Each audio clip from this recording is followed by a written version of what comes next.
Thank you, Mr. Chairman. Mr. Secretary, welcome. Senator, good to see you. You have spoken passionately, and I believe honestly, about your commitment to helping Ukraine defeat Vladimir Putin. I agree wholeheartedly that it is an important national security interest of the United States for Russia to lose. Putin is a KGB thug who seeks to reassemble the Soviet empire at the expense of American interests and at the expense of the safety and security of Americans. And of course, in China, Xi is watching closely to see how America responds to Putin's aggression. I'm deeply concerned, however, that no matter how much you may want to help Ukraine, there is something the Biden administration wants more, which is to re-enter a nuclear agreement with Iran. This administration has shown weakness on Iran since day one and continues to do so. Just in the last few weeks, there have been reports that you again waived congressional sanctions to allow Iraq to move money to the Central Bank of Iran, which the Ayatollah uses for terrorism, for ballistic missile development, and nuclear weapons work. Of course, that's not all Iran is doing. In January, Mr. Secretary, you publicly assessed that Iran had become, quote, Russia's top military backer. That's a quote. And indeed, Russia uses Iranian banks and tankers and planes to move weapons and to dodge sanctions. Yet the administration and the State Department in particular continue to allow Russia-Iranian cooperation out of a refusal to crack down on Iran. The Biden administration is boosting and in many cases funding both sides of this war. If you look at energy,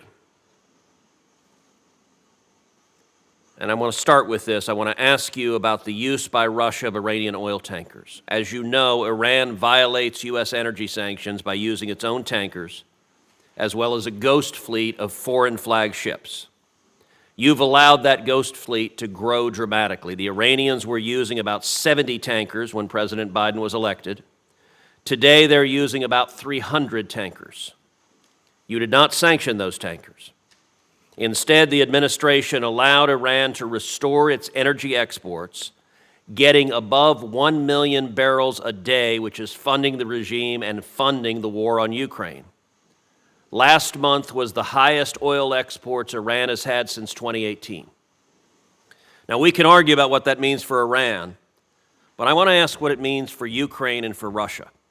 Russia is now using dozens and dozens of tankers from that ghost fleet that the administration allowed to grow in violation of our energy sanctions directly to aid Putin's aggression in Ukraine. Why hasn't the Biden administration sanctioned them? Senator, two things. First, going back to the first point, the symbiotic relationship that we're seeing emerge between Iran and Russia, to include the provision by Iran of drone technology to Russia for use in Ukraine, and the provision by Russia to Iran, or the threatened provision of weapon systems, including planes. This is something that we are very actively and aggressively working to break up across the government. We have gone after the drone network, working to sanction dozens of individuals. Have you reimposed the oil sanctions? And we are looking at the most effective way we can to have get you reimposed the oil sanctions? At the Ghost Fleet.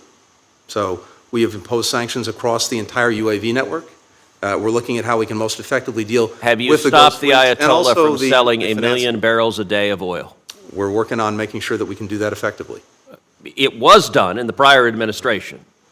It was this administration that refused to enforce those sanctions that allowed billions of dollars to flow to the Ayatollah that's being used to attack the Ukrainians right now. We're working every day to enforce the existing sanctions on Iran, even as we're looking at imposing new ones. Mr. Secretary, with respect, that's not remotely true.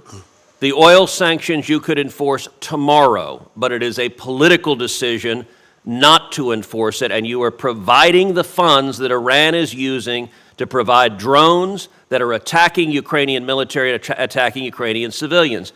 You said you just noticed recently the growing cooperation between Russia and Iran. If you were not aware of that 2 years ago, this administration has not been paying attention. Let's talk, for example, about Russian-Iranian nuclear cooperation. President Zelensky has repeatedly said that Russia is compensating Iran for weapons through nuclear cooperation.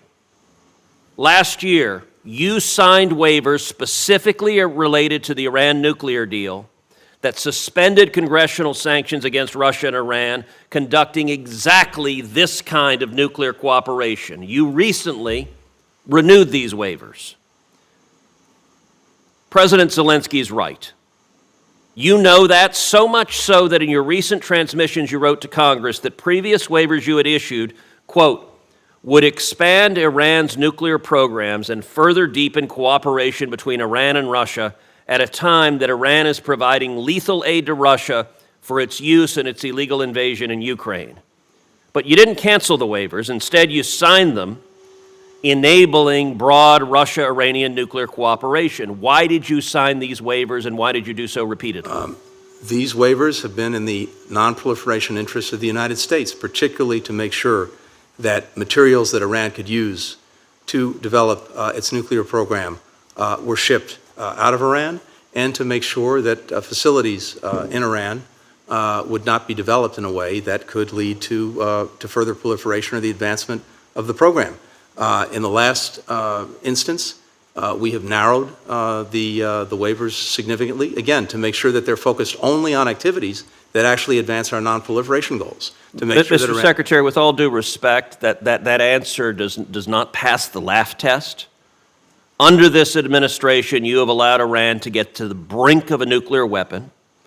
There's no work being conducted to make the program safer. Russia is on the side of Iran, and Iran is on the side of Russia. They're both against us. And it's staggering that the Biden administration would say Russia's still on our side trying to constrain Iran. You could halt this cooperation. You could halt the civilian nuclear cooperation with Russia. You could halt the oil sales. But this administration is not willing to do so because of politics. And as a result, the billions of dollars the Ayatollah is getting because of your decisions and President Biden's decisions are funding the war in Ukraine. Why is this administration funding both sides of this war? I fundamentally disagree with that judgment, Senator. We had Iran's nuclear program in a box. Unfortunately, it got out of that box as a result of pulling out, not by us, of the nuclear agreement. As a result, despite the maximum pressure that's been exerted by the previous administration. Would you answer the question I asked? Why are you funding both sides of the war? That nuclear program has moved forward. Would you answer the question, why are you funding both sides of the Ukraine war? We're not funding both sides. We're trying to make sure, wherever we can, that we're pushing back on Iran having access to resources. But you're not going to stop the oil sales. We're looking at the most effective way to deal with. Enforce the sanctions. It's not complicated.